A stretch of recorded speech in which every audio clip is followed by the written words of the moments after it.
शिवलाल मीणा का इस्तीफा और ये पूरा घटनाक्रम चल रहा है। केंद्र ने भी चिंतन किया है तो उसके बारे में मैं कुछ ज़्यादा कहूँगा नहीं। पड़ोस की पार्टी का अध्यक्ष और फिर दूसरी पड़ोस का जो राज्य है वहाँ पर जाकर प्रभारी बने। पार्टी ने अच्छा ही किया है, मेरा डीजल कम लगेगा, दूर लगाते तो थोड़ा डीजल ज़्यादा लगता। 10 सालों के अंदर हरियाणा के अंदर भारतीय जनता पार्टी का सफर एक तरह से रोलर कोस्टर राइड की तरह रहा है। पार्टी अपनी खूबी पर लड़ेगी, पार्टी अपनी खूबी पर जीतेगी, इसमें कोई दो राय नहीं है। हरियाणा बीजेपी के अंदर भी सब कुछ ठीक नहीं चल रहा है। कांग्रेस के लिए खुशफहमी का कारण नहीं है, क्योंकि वहाँ खेमे स्पष्ट तौर पर दिखते हैं। भारतीय जनता पार्टी के जो आपके कार्यकर्ता नेता हैं उन्होंने पुरजोर तरीके से आप ही की डिमांड की। देखिए, मैं तो पार्टी का रजिस्टर्ड मजदूर हूँ और पार्टी जहाँ मजदूरी देती है वहाँ काम करता हूँ। एक तरह से प्रोजेक्ट किया गया कि बीजेपी किसान विरोधी है। कि जनता उसको जब तक क्रॉस चेक करती या उस पर भरोसा करने के लिए कुछ परीक्षण करती, उससे पहले चुनाव आ गए, लोग उनके ट्रैप में आए। अब किसानों से लेकर जवानों से लेकर कांग्रेस और उन लोगों ने जो दुष्प्रचार सोशल मीडिया से किया वो बेनकाब हो चुके हैं। संसद में गलत बयानबाजी राहुल गांधी जी ने की। खट्टर साहब है, उनको केंद्र में लाया गया। पुराना जो नेतृत्व है उसका अनुभव हरियाणा को हम सब लोगों को मिलेगा। नमस्कार दोस्तों, हरियाणा के अंदर जो प्रदेश प्रभारी नियुक्त हुए हैं डॉक्टर सतीश पूनिया, वो इस वक्त राजस्थान में हैं। नियुक्ति के कल आदेश हुए हैं। उसके बाद में क्या कुछ उनकी प्राथमिकताएं हैं, हरियाणा बीजेपी के अंदर जो कुछ घटनाक्रम चल रहे हैं उस पर सतीश पूनिया किस रूप में रिएक्ट करेंगे और आने वाले चुनाव के अंदर किस रूप में पार्टी को तैयार करेंगे, तमाम मुद्दों पर बातचीत करने के लिए खुद डॉक्टर साहब हमारे साथ मौजूद हैं। बहुत बहुत स्वागत और बहुत बहुत बधाई आपको। जी धन्यवाद, थैंक यू। ये बहुत रेयर होता है कि एक पड़ोस की पार्टी का अध्यक्ष और फिर दूसरी पड़ोस का जो राज्य है वहाँ पर जाकर प्रभारी बने और चुनाव को संभाले। कैसा अनुभव आपके लिए?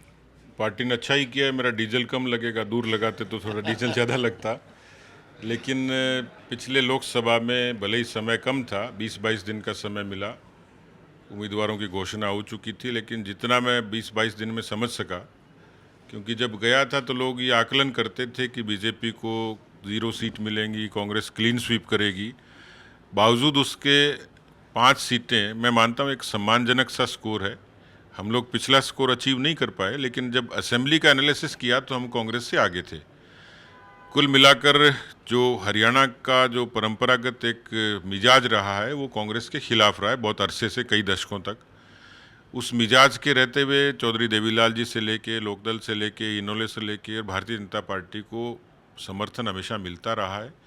मैं आज भी इस बात पर कायम हूं, क्योंकि हरियाणा के लोकसभा के चुनाव की समीक्षा के दौरान हमने ये पाया कि कुछ सामान्य सी बातें थी जिनको हम लोग दुरुस्त कर सकते थे। उससे सीख भी ली है, उससे समझ भी ली है, और वही अनुभव अब विधानसभा में उस सीख के साथ आगे बढ़ते हुए हम कोशिश करेंगे। और मुझे पूरा भरोसा है कि हरियाणा में तीसरी बार भारतीय जनता पार्टी बहुमत की सरकार बनाएगी। अगर 2014 से अब तक का अगर देखें तो इन 10 सालों के अंदर हरियाणा के अंदर भारतीय जनता पार्टी का सफ़र एक तरह से रोलर कोस्टर राइड की तरह रहा है। कभी पूर्ण बहुमत की सरकार, कभी सभी लोकसभा की सीटें और कभी बिल्कुल निर्दलियों के समर्थन से सरकार बनाने का। तो इस पूरे इस सफ़र को कैसे देखते हैं और कैसे उसको आगे संवारेंगे आप? देखिए, ये तो लोकतंत्र की एक स्पष्ट सी प्रक्रिया है कि जब आपको मैंडेट मिलता है तो बहुमत की सरकार बनाते हैं, लेकिन इस लोकतंत्र में गठबंधन की सरकारों का भी अपना एक रोल और उनका एक भूमिका हमेशा रही है। वाजपेयी जी ने अच्छी सरकार, सफल सरकार चलाई, नरसिम्हा राव जी ने सफल सरकार चलाई, और अब एनडीए की जो सरकार है हम लोग मिलजुल कर चला ही रहे हैं। तो मुझे लगता है कि लेकिन अभी जो पिछले दिनों गृह मंत्री जी आए थे उन्होंने स्पष्ट किया कि हम प्री पोल कोई अलायंस नहीं करेंगे, अपने बूथे पर चुनाव लड़ेंगे। इस भरोसे का कारण भी है कि हरियाणा की वहाँ की जो राजनीतिक परिस्थितियाँ हैं, जिस तरीके से कांग्रेस कई खेमों में बटी है, दूसरे रीजनल पार्टियों का अपना एक इस तरीके का एग्जिस्टेंस है कि जो कांग्रेस को सीधे सीधे डैमेज करती है। तो स्वाभाविक तौर पर समीकरण के तौर पर मैं देख पा रहा हूँ कि वो जो विभाजन होता है वो बीजेपी के लिए एक तरीके से एक प्रतिफल के रूप में होता है। पार्टी अपनी खूबी पर लड़ेगी, पार्टी अपनी खूबी पर जीतेगी, इसमें कोई दो राय नहीं है। कुछ चीज़ें ऐसी हैं कि जैसे हमें कुछ चीज़ों को ठीक करना है। कुछ प्रचार की हमारी रही, कुछ सोशल मीडिया एक चुनौती रहेगी कि अच्छे योग्य जीतने वाले कैंडिडेट्स, क्योंकि हमारे यहाँ बहुत सारे ऐसे कॉम्पिटेंट एस्पायरेंट्स आते हैं, उनके बीच में से ठीक लोगों को निकालना। लेकिन फिर भी मैं कह सकता हूँ कि ये चुनाव हम जीतने के इरादे से लड़ेंगे और निश्चित रूप से जीतेंगे। मुझे कोई शंका नहीं लगती कि हरियाणा में बीजेपी की तीसरी बार अच्छी दमदार वापसी होगी।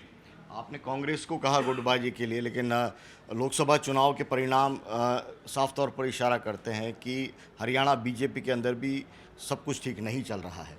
तो उसको किस रूप में आप देखें? देखिए, जो हरियाणा का परिणाम आया वो देश के दूसरे हिस्सों में भी था, उससे क्योंकि उसके कारण अलग हैं। केंद्र की पार्टी ने उसकी समीक्षा करी है। हरियाणा प्रदेश का जहाँ तक सवाल है, उसमें जैसे सोनीपत की सीट 20,000 से आ रही, मैं नहीं मानता कि लोकसभा में इतने कम मार्जिन की हार कोई किसी एंटी इनकम्बेंसी से होती होगी। कहीं ना कहीं उसके कुछ तकनीकी और कुछ स्थानीय कारण होते होंगे जो हम लोग दुरुस्त करेंगे। कांग्रेस के लिए खुशफहमी का कारण नहीं है, क्योंकि वहाँ खेमे स्पष्ट तौर पर दिखते हैं। हुड्डा का खेमा अलग है, शैलजा का अलग है, रणदीप सुरजेवाला का अलग है। कुल मिलाकर वहाँ की धरातल पर भी कांग्रेस बटी हुई है और प्रदेश के तौर पर भी बटी हुई है। यहाँ पूरी पार्टी एक मुखी है, और जो मेरे भरोसे का कारण वहाँ का कार्यकर्ता, वहाँ का संगठन और वहाँ के राजनेता जिस तरीके का परिश्रम करते हैं, वही मेरे भरोसे का कारण है। जो हमें फीडबैक मिला कि वहाँ पर भारतीय जनता पार्टी के जो आपके कार्यकर्ता नेता हैं, उन्होंने पुरजोर तरीके से आप ही की डिमांड की। तो उसके पीछे क्या राज है? कौन सा फार्मूला आपने दिया इन लोकसभा चुनाव में हरियाणा रहते हुए कि प्रभारी के रूप में आपकी नियुक्ति उन्होंने एक तरह से डिमांड की? देखिए, मैं तो पार्टी का रजिस्टर्ड मजदूर हूँ, और पार्टी जहाँ मजदूरी देती है वहाँ काम करता हूँ। समय कम मिला था, लेकिन हरियाणा के कार्यकर्ताओं से एक अच्छा इंटरेक्शन हुआ। चुनौती थी, लेकिन उसके बावजूद भी जो जैसे मैंने कहा कि हम लोग 5 सीट जीत पाए, तो वो सब चीज़ें हम लोगों ने अपनी स्किल से की, लोगों के सहयोग से की। अब वो पार्टी का फैसला था कि उनको ये योग्य लगा कि मैं एक बार फिर से जो मेरा 20-22 दिन का कम समय का जो अनुभव, उसके आधार पर पार्टी को मैं कुछ अपने परिश्रम से सकारात्मक परिणाम दे पाऊँ। तो मैं पार्टी के नेतृत्व का आभारी हूँ कि उन्होंने मुझ पर ये भरोसा किया है कि एक मुझे इस तरीके का टास्क दिया जिसको मैं पूरा करूँगा। वहाँ जो स्थानीय मुद्दे हैं, किसान आंदोलन को लेकर सबसे ज़्यादा माहौल बना, और पंजाब के बाद हरियाणा एक ऐसी जगह है जहाँ पर बीजेपी के किसान आंदोलन को लेकर हो मामला, या अग्निवीर योजना हो, एक तरह से प्रोजेक्ट किया गया कि बीजेपी किसान विरोधी है, किसान युवाओं के विरोध में। देखिए, पिछले 10 वर्षों में सोशल मीडिया के मामले में कांग्रेस सोई हुई थी। उसके जो अलायंस पार्टनर थे वो भी सोए हुए थे। बाद में एकदम से नींद से जगे, और उन्होंने इतना ज़रूर अचीव किया कि उस सोशल मीडिया को बीजेपी के एनडीए के खिलाफ दुष्प्रचार के लिए उसको अच्छे तरीके से उपयोग किया, और एक नैरेटिव इस तरीके का जनमानस में बनाया कि जनता उसको जब तक क्रॉस चेक करती या उस पर भरोसा करने के लिए कुछ परीक्षण करती, उससे पहले चुनाव आ गए, लोग उनके ट्रैप में आए। लेकिन अब किसानों से लेकर जवानों से लेकर कांग्रेस और उन लोगों ने जो दुष्प्रचार सोशल मीडिया से किया, उस वो बेनकाब हो चुके हैं। संसद में गलत बयानबाजी राहुल गांधी जी ने की, जिस तरीके से किसानों के बारे में, अग्निवीर के बारे में जो दुष्प्रचार करने की कोशिश हुई थी, लोगों के सामने वो सारी स्थितियां अब स्पष्ट हो चुकी हैं। और इसलिए मुझे नहीं लगता कि इतने सारे जो पिछले नैरेटिव के चुनाव में कहीं थोड़ा बहुत डेंट उन्होंने किया होगा, लेकिन विधानसभा में लोगों का विजन बिल्कुल क्लियर है, लोगों हकीकत से रूबरू हैं, कांग्रेस का नकाब हट चुका है। तो इसलिए ये हमारे भरोसे का भी कारण है कि अब वो जो नैरेटिव है, वो जो सोशल मीडिया की उनका दुष्प्रचार है, वो इस चुनाव में काम नहीं आएगा। ये जेडीयू जैसी पार्टियां हैं, वो खुलेआम कह चुकी हैं समर्थन देने के लिए राष्ट्रीय स्तर पे कि अग्निवीर योजना है, उसका एक तरह से उसका परीक्षण है, फिर से किया जाना चाहिए। तो यहाँ ये कोई मैसेज है क्या कि अग्निवीर योजना को लेकर कुछ परिवर्तन होगा, इसलिए थोड़ा सा सॉफ्ट है वो मतदाता होगा या हरियाणा का युवा होगा? देखिए, किसी भी सरकार की नीति के बारे में एकदम से कुछ कहना थोड़ा प्रीमेच्योर है, लेकिन उसमें संभावनाएं सब तरीके की रहती हैं। मुझे लगता है कि केंद्र का नेतृत्व योग्य और सक्षम है, एनडीए के सारे नेतृत्व सब परिपक्व हैं। किस नीति के बारे में, किसके बारे में किस तरीके का फैसला करना, वो लोग सक्षम है। मुझे लगता है कि थोड़ा इंतजार करना चाहिए। मुख्यमंत्री बदला गया हरियाणा में, क्या ये इसका असर होगा? खट्टर साहब है, उनको केंद्र में लाया गया, तो ये जो पॉलिटिकल और संगठन के अंदर की जो इक्वेशन है, इस नए बदलाव के साथ आपको प्रभारी का जिम्मा मिला है, इसका असर? देखिए, बदलाव के भी कुछ कारण होते हैं, और बदलाव का निश्चित रूप से असर होता ही है। अपेक्षाकृत एक नया नेतृत्व आया, पुराना जो नेतृत्व है उसका अनुभव हरियाणा को, हम सब लोगों को मिलेगा। तो कुल मिलाकर नया नेतृत्व और पुराना नेतृत्व का अनुभव, इनकी दोनों की ऊर्जा पार्टी के सकारात्मक रूप से पक्ष में काम में आएगी, तो पार्टी के लिए एक एडवांटेज है। राजस्थान के संदर्भ में, क्योंकि आप प्रदेश अध्यक्ष रहे हैं, तो राजस्थान में जो घटनाक्रम चल रहा है, ठीक नहीं होगा कि उसको लेकर मैं सवाल आपसे ना करूं। किरोड़ीलाल मीणा का इस्तीफा और ये पूरा घटनाक्रम चल रहा है, किस रूप में आप देखते हैं? राजस्थान का जो मौजूदा नेतृत्व अपने आप में सक्षम है, जितने यहाँ पर जिस तरीके के मसले हुए हैं उनके बारे में ठीक तरीके से केंद्र ने भी चिंतन किया है, तो उसके बारे में मैं कुछ ज़्यादा कहूँगा नहीं, क्योंकि यहाँ का नेतृत्व उसके बारे में खुद सक्षम है निर्णय लेने में, उस पर कुछ किसी तरीके के एक्शन लेने में। तो यहाँ के लोग जो हैं ज़्यादा ठीक तरीके से बता पाएंगे।